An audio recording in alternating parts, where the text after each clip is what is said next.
Welcome to the Brant and Sherri Oddcast, sponsored by America's Christian Credit Union.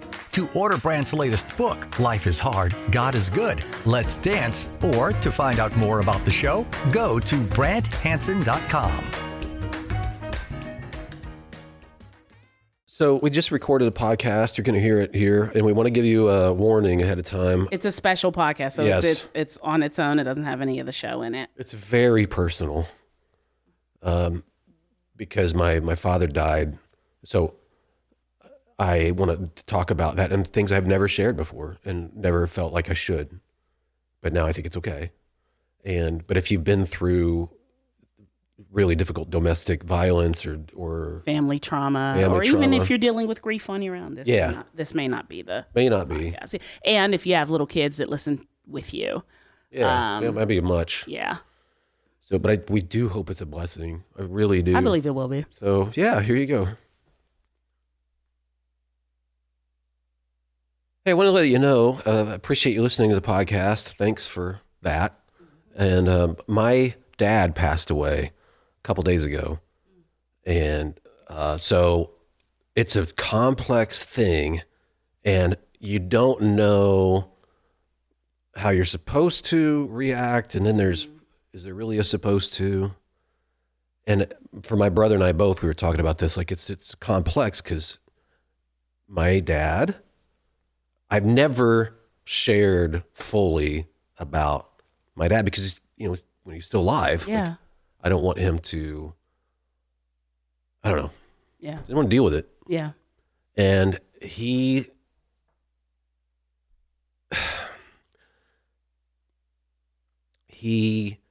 unfortunately, I wrote one chapter about him in one book, and it was honestly about pain that he caused. And it wasn't super specific. It was just, but that was his favorite chapter of all the books that I wrote because it was about him. Even if it was about the pain that he caused, Right. Yeah. But it was still about him. Mhm. And so it's always been about him. And I'm so sorry to say that. That does hurt. And it sounds like I'm being disrespectful. But that's why my brother and I are both, there's a lot of relief and a hope and a genuine prayer for him, as I prayed for him over the years, for him to finally be at peace.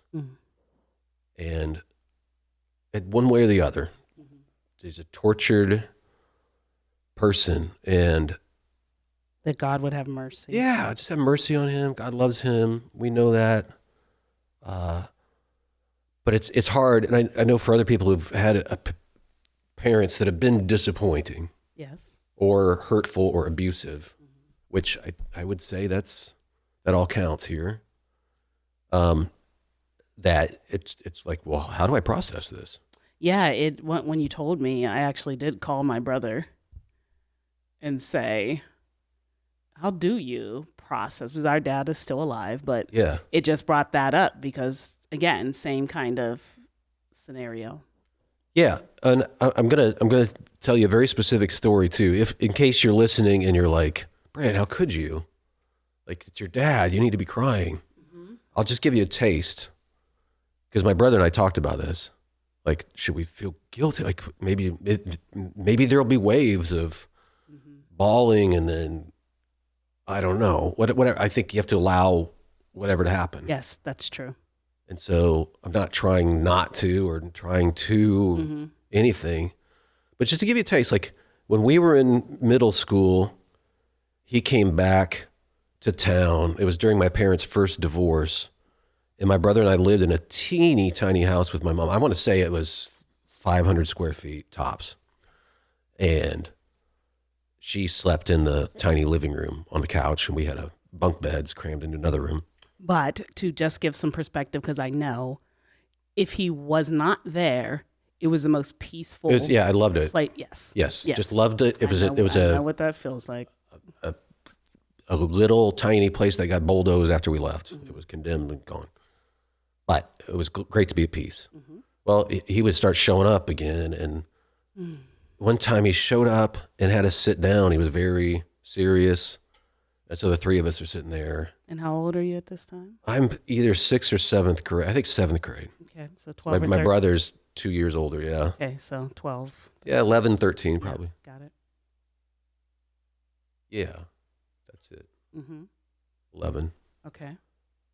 And he sat us down and he said, I've got horrible news. I've been diagnosed with leukemia and I've got 6 months to live. And we were apoplectic. I mean, we were just bawling like, oh no, it's our dad. You still have hopes. Yeah. After all the trauma and all the horrible stuff you've gone through. Still your dad, you're still a boy. Want to look up to your dad. Yeah, it's all over, tears everywhere. My brother and I crying, sobbing. Well, he was lying. And so he did it to get attention or whatever in his mind. Now, this is my pastor dad, by the way. He was a pastor at that time. Even after the first divorce, he got a pastoring job at some more liberal church where they were more like, hey, we'll take in a recently divorced guy. And yeah, so when I was talking to my brother Darren about this, it's like, well, I don't think we have to feel guilty. I think he got his tears a lot. And maybe, I mean, he wanted them from his little boys repeatedly. And that wasn't a one-off instance. No, there was a lot of sobbing and a lot of great disappointment, a lot of danger, a lot of fear, a lot of thinking we were physically in danger of our lives, and certainly for our mom, and for good reason. Now, he was in and out of a couple institutions, still got to be the pastor of the church, but, he spoke well. Yeah. So people like that. Charismatic. Yeah. Yeah. Got that going on, I guess. And could sing. Yeah. Yeah. So if you're ever like, gee, it seems like Brant's down on stagecraft. He's more into like what's going on off the stage, like what people are actually, how they treat the people around them. Well, Yeah. yeah, you're actually absolutely right. But in light of that sort of thing, when you see people who grieve differently, I think there's a wide grace to be allowed. There is, and I also want to say on your behalf that honoring a parent like that, and you and I have had these discussions, right? Yeah. Is that it doesn't necessarily mean I'm going to cry. It doesn't necessarily mean you get to be a part of my life. The honoring that I have settled on, and I think we talked about this too, is that I believe I am an honorable woman. I believe I carry that.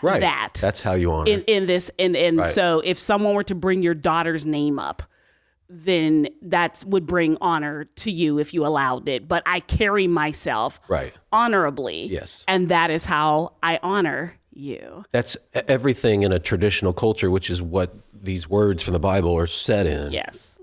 That's you would bring dishonor by being a dishonorable person. Yes. And that was everything. Yeah. Like family name soiled because you stole from this other tribe or something. Or you used to like, whoa. So to think about what you went through and to think about, the man that you are outside of anything public or anything that we do, the man that you are to your wife, the man that you are to your children. That's how I would honor. That's right. And my brother has said that as well, is that, hey, my girls, the way my girls think about me. It's very different. It's very different. And that's how I honor you. Yeah. And that's so true for my brother. Like he's such a great dad. Yeah. And such a great husband. It's just for the two of us, that's all we have too, just so you know, because dad lived the way he did, there's no big funeral. There's no funeral that's going to happen. There's nobody to go. Yeah. I mean, you can imagine somebody he was Pastor Phil to the end. Like I got a letter from him a few days ago in the mail. I had to cut off texting and phone calls. Yes. Because of the drama that never end. I have had 56 years of drama. That's literally, and I'm sorry for this if this is all too heavy or too much, but it's like he sent us funeral plans when we were in 5th grade, 6th grade, 7th grade, 8th grade, over and over and over. My brother had a drawer full of envelopes of funeral plans because he was like, I'm going to die. So he terrorized us with that. Yeah. His mom did the same thing to him. She would say when he was a little kid, like, your behavior has been so bad, I may die tonight. Oh, my goodness. I got to know her. It's my grandma Hansen. I got to know her as I grew up. And she was saying that this is probably my last Christmas. I'll be saying goodbye. So there was just like this terror, this pall of death was over that family. And then my dad brought it in. Yeah. In addition to the cheating. But it was just death. But it's like by the 5,000th time, Right. you don't cry. Yeah. Not if you've been hearing it since you were in 5th grade. Right. Yeah. Right. So it's a complicated thing. And it's kind of like, well, okay. I think we've already grieved. I think that happens too. I have another friend who's gone through a similar thing. Yeah. Yeah. And he said, you know what? I haven't really had much but relief. And very similar life. Pastor, dad, all the drama. Well, can I say, I think that in order to forgive and in order to not walk in offense and unforgiveness and bitterness, you do have to come to terms and grieve with things. Like there has to be that's exactly right. a conclusion of, I hey, I love you. And you did the best you could with what you had, and it all was what it was. Absolutely. I hold nothing, against you. I want only the best for you. Absolutely. And then that has to be the end of that. And you have said that. People have tried to take you to task sometimes on the unoffendable thing. And I think because you were never able to say the full extent of your background. No, I've had people go, I guess you've never been through anything. Yeah, right. And like, oh, okay. That's what I mean. You don't know the half of it. So that walk that you have to do to not live in bitterness, to not let it affect your wife, to not let it affect your kids, like all of that is a process. We could have been, my brother and I both could have been reacting to this our entire lives. That is exactly This could have defined us. It could have sent us off any number of directions in terms of faith or anger towards Christians me being a born dissenter anyway. Yeah. Like that. But I find this way of forgiveness to be utterly compelling and better. Yeah, the way of Jesus makes more sense to me. Yes.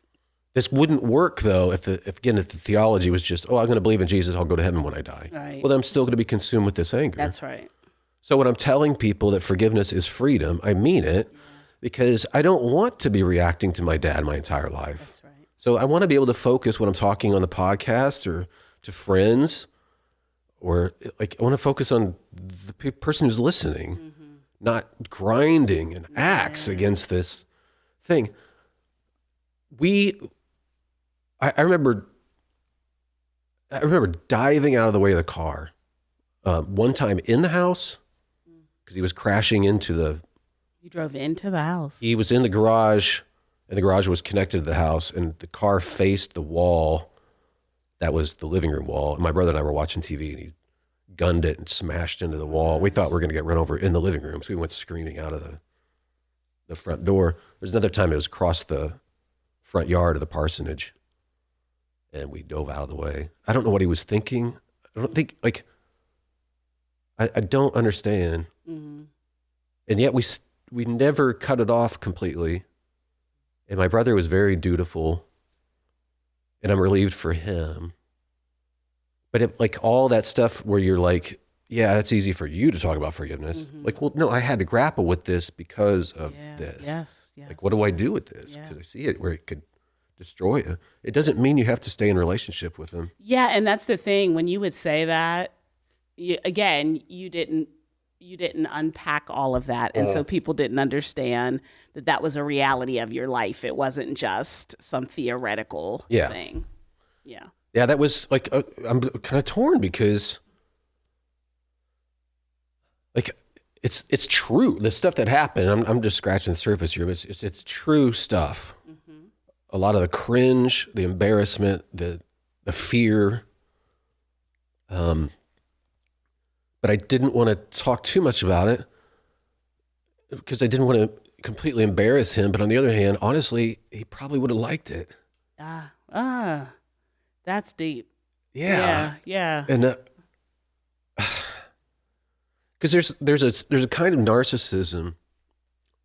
I think it's called histrionic. But it's not the normal narcissism where it's like, look at me, I'm incredible. You know, and like, get out of my way. I'm not pathetic. Mm-hmm.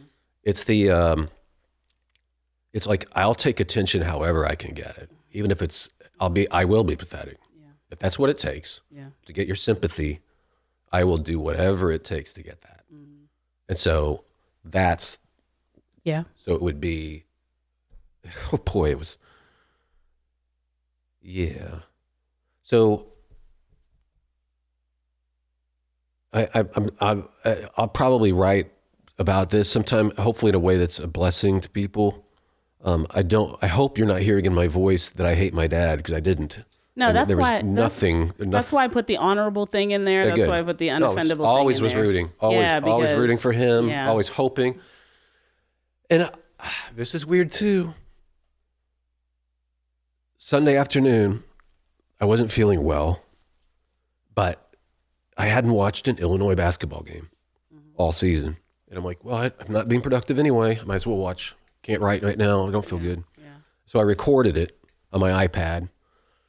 And then it finished recording, and it finally let me watch it about 3:30, and I sat down at 4 o'clock. It had to be 5 till 4 o'clock to watch the game. It was recorded, Illinois against Iowa. And my dad was a big Illinois fan, the most negative Illinois fan of all time. I mean, first 2 points in the other game. It's over. Yeah. It's all over. What's the point? Right. Let's leave. Yeah. And I turned that on, and Sherri, I literally thought, I wonder if I'll remember this game because it's the game I was watching when my dad died. You thought that? I thought it consciously, and I thought, that is a strange conscious thought. I thought consciously, that is a strange conscious thought. Huh. Why would I? Why? Maybe it's just the baseline association of Illinois. But I went to Illinois. He didn't. Right. And it's not the first game you've watched. You know what I mean? I mean, you've watched games, so you haven't had that thought before. He died at 4 o'clock. Oh, my gosh. And it wasn't like this weird, like goosebumps emotion thing either. It was just a weird conscious thought. I think it's just, I was Illinois basketball. I thought about my dad, but he's always been dying. Yeah. So it wasn't like I was thinking, this is probably his final days. I didn't think of that at all. He's always been dying. Well, so the charismatic part of me, Brant Hansen, would always be like, that sometimes there's something that is just there that when people say the Holy Spirit, spoke to me, or I felt something, or he prepared me, from my tradition, that was always sensational. So I would. What would be the value of it? I don't know. I think that it does, whether it's subconsciously, whether it's spiritually, it does prepare you a little bit. It does. It centers you a little bit, even if you're like, that was a weird thought or something like that. I do think that there's something intrinsically that happens that maybe you're not even conscious of that, or that you need it, but that it gives you something or does something for you. I've heard from reasonable people this sort of thing happening. Yeah. So I'm not trying to debunk it or anything. No. It's just like, but I was just wondering what the upshot is. It could be an upshot that you don't even know. No, that's true. You don't know what would have happened if that didn't happen. So I want to tell you. I already told you. I want to tell you as you're listening to the podcast. So I'm going to go back up to Illinois because that's where my brother is. There's not going to be a funeral, and we're going to do a little graveside thing, just two of us, basically, probably. Because there's nobody left. But my brother, who's been so dutiful today, he's been cleaning out Dad's stuff. He's still up there in Illinois. So because your dad was was he a only child, or was no? He? No, okay. No, but pretty disaffected from everybody. Okay. And then his brothers and sisters have all died now. Okay. And so it's just, we don't have Yeah. My mom was an only child. Oh, okay. Okay. It's tumbleweed. Like the cousin thing is tumbleweed city. Like that's all. My brother and I are like out there. Yeah. But Darren's a big basketball fan. So I was thinking, because he's been having to go through my dad's stuff today. And a friend of mine, Chris, who I've talked about before on the podcast, awesome dude and friend from college. He said, "Is there anything I can do?" You know, when I told him. Yeah. I was like, "Oh man, that's good." And I was like, "Wait a second, there is. I know you got the hook up to the tickets." Yeah. So my friend Chris got us on the court tickets for me and my brother. Yeah. Like center court for the Illinois game. Nice. It's literally immediately next to the TV announcers. Yeah. And we could, like, I never could have done that. But to be able to send the pictures to Darren, like, here's the seats that my friend got us. And he has that, knowing that while he's doing what Yeah, he he's has doing all to this do. other stuff. Like, hey, like, so it's that will be really fun. I'm looking forward to that. So, yeah, I think I'm getting emotional right now, but I don't think it's grief so much as just appreciating what I've got. Well, let me say that, and I've said it before, that doggone it, not only are you an honorable man, which you are, but I am amazed at, I say this about you and I say this about my brother, at the fathers you are, having never been given that. The fact that your kids will have what you didn't have, and that your daughter will always look at the door for my dad to come through and know my dad will come through that door. And that when he comes through that door, I'm going to laugh, we're going to sing, things are going to be better, but I don't have to cringe. You didn't give your kids cringe. I hope not. No, but you boy, didn't. But cringe is what my brother and I have. Listen, bruh, we in Yeah, the, you we in know the, too. we You in know the cringe this, club. right? Yes. Public humiliation. cringe. Yes, always.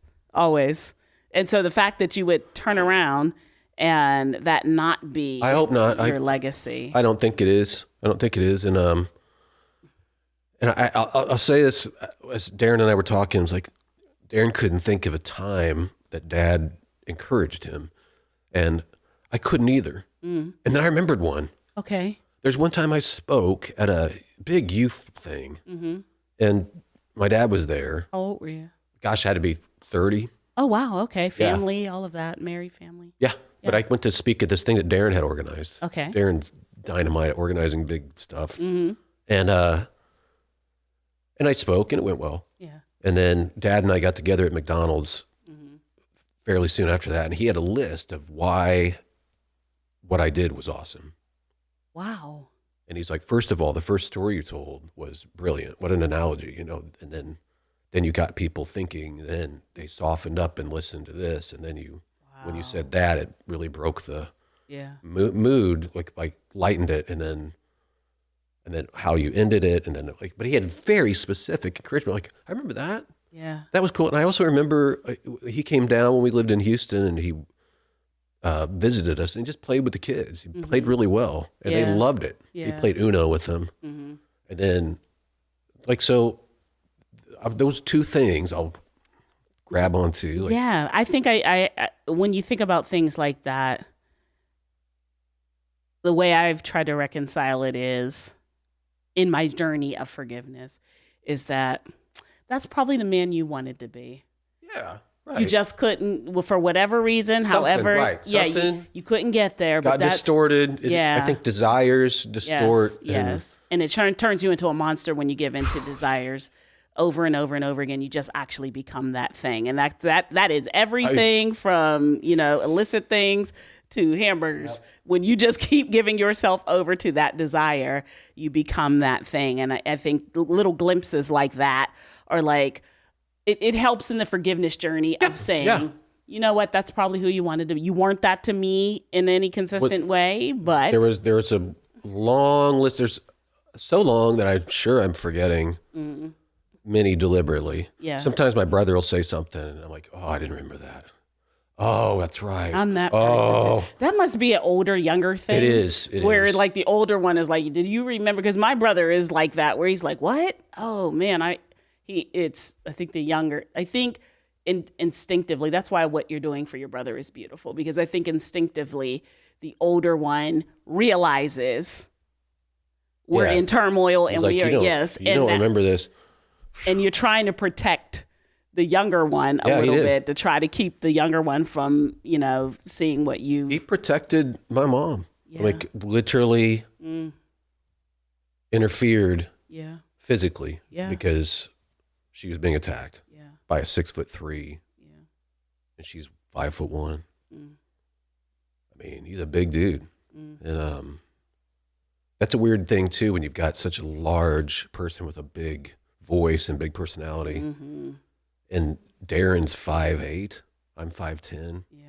Like we were still at the very end. If we were with him, we're still looking up. Hey, Dad. Yeah. Of course. Yeah. So, but yeah, the terror was constant. I couldn't sleep in college. I had a real struggle because I would hear noises in the other part of the house that I lived in, and human voices at night, man. Oof. I was always listening for when do we need to escape. There were times that Darren and I would turn up the TV. We had a black and white TV in our room, and we would crank it so we wouldn't hear what was going on, but we would hustle out real quick and grab all the sharp knives and hide them in our room because we're like, I don't want something to happen to Mom. Yeah. But that's the terror that you live with constantly. And then 3 times a week of preaching. Yep. And we had to be there Wednesday night, Sunday morning. And you do, I don't know if you did, but it's somehow inside, it's like, because you have all these people saying wonderful things about your dad. Like I had that, right? Where it's like, and so it's the cross of that, like. Yeah. Well, I know what I see. I know what I know. And then you hear these people and you can't say what's going on. So that is terror in and of itself. So I understand the relief, I guess, is what I'm saying. Yeah. One last story, and then I'll stop with the negative. Not negative. This is. Well, I mean, this is the. I'll give you the cringe, but we talked before about how senses of humor are born from pain. Yes. In many cases, certain kinds of sense of humor are born from pain, or from knowing somebody closely who's gone through the pain, so that they can develop your sense of humor into that absurd. That's right. Space. That's what we're actively doing with my nieces. Yeah, like Monty Python or other kinds of absurd humor. Like you had to go through something. People who have been at peace their whole lives generally don't. That's get right. it. Don't have that level There's of an peace. absurd irony. But imagine this, like as a kid. So Dad played music. We did things called revivals.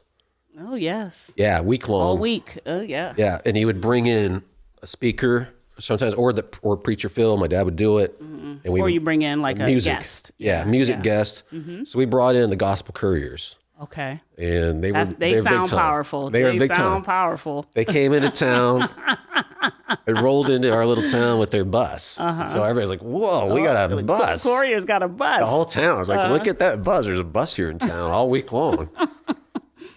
And they would play. Well, they started getting. They were good. They started getting attention. Yeah. During the service. Yeah. And so Dad stood up while they were doing the thing, like on Thursday or Friday night. They're getting all the attention, and he passed out on stage, and they had to stop their music. And everybody's like, "Preacher Phil, are you okay?" Attend to him. My brother and I are both like, "He's faking." How old were you at that point? I want to say 5th grade. We knew he was faking. Yeah. He had to get the attention back. It's like, this is my church. I got to get the attention back. So, yeah, and I'll have to check with Darren on this. I may not remember this correctly. It boggles the mind. It defies belief that this could be true, but I think that happened twice. With the Gospel Couriers? At least once with Gospel Couriers and once with somebody else or something. During a to get the revival. attention. Yeah. Like, how do I get this back? Because these people are now. So that's why we moved all the time. Because my dad would get in trouble, or he would get attention from some other church. We go do a revival where he's the speaker, and then they're all like, "Oh, you're amazing!" And at that point, the people back home weren't what as they were dealing with. Yeah. So it's like now we got to pick up and move again. So that's why we moved like every 9 months or a year for a long time. Once he would, in essence, kind of be found out, it was like, okay, move to the next thing. Yeah. Yeah. My mom did the best she could. She tried to make it work. She just wanted a family that worked. I understand that. Yeah. And so we've worked through that. And I've look at Aaron, look at me. We're fine. Yeah. We're fine. That's what No more guilt. No more guilt. Yeah. The guilt thing, forget it. Yeah. It's not your fault. And life happens. We all learn. But she, to her credit, and after being the pastor's wife, and we had, you get kicked out of the parsonage when you get divorced. Yeah. So she's got no money. And that's embarrassing as a woman. You're in a town of 1,000 people. Everybody knows the local preacher, what he did. Yeah. And then because we moved so much, she's like, I'm not moving again until you graduate. And so years later, the next morning after I graduated, we moved. So to her great credit, she's like, stability. I'm going to give you, at least stay in one place for a few years. So that was cool. Well, I think the encouraging thing for people is to know, first of all, if you've been through something like this, it is very encouraging just to hear you're not alone, right? Like you're not alone to have this kind of figure that's supposed to lead you, guide you, nurture you, and that's not what happened.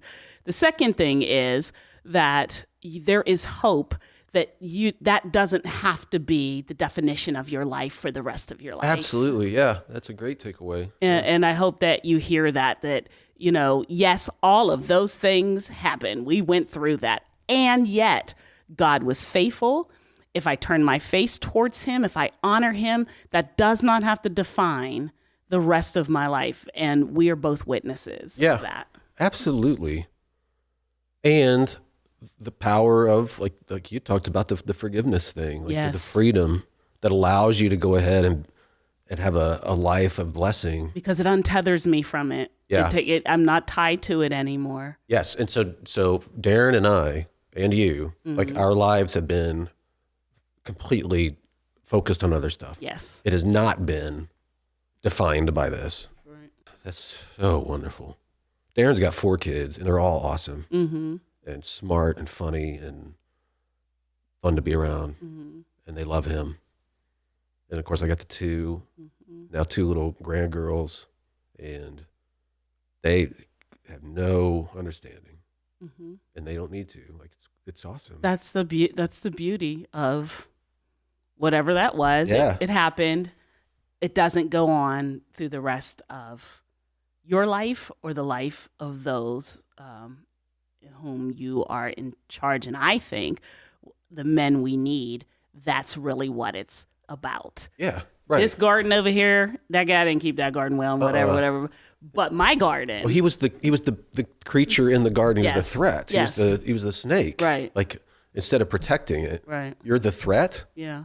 Yeah. So a lot of that, and you're the one that encouraged me to write that book, was a lot of that is also born out of. Yes. And I didn't really talk about him in that book. It's just, that's kind of the point. Yes. Right? Yes. And I will, that is what my brother said to my dad, that my path is different. My girls look at me differently, and there's your honor. And I think that is honoring, whether, they would notice it or acknowledge it as that or not. I think God does.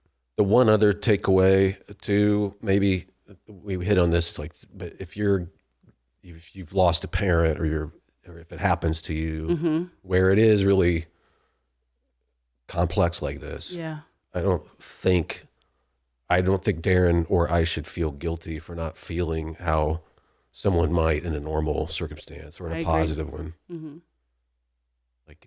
We're happy for him, and I believe that God's mercy is wide, and I think he's at peace. I really do, and that's wonderful. He's always wanted that. He's always been looking for what he's got now. The Brant and Sherri Oddcast, sponsored by America's Christian Credit Union. To find out more about the show, go to BrantHansen.com.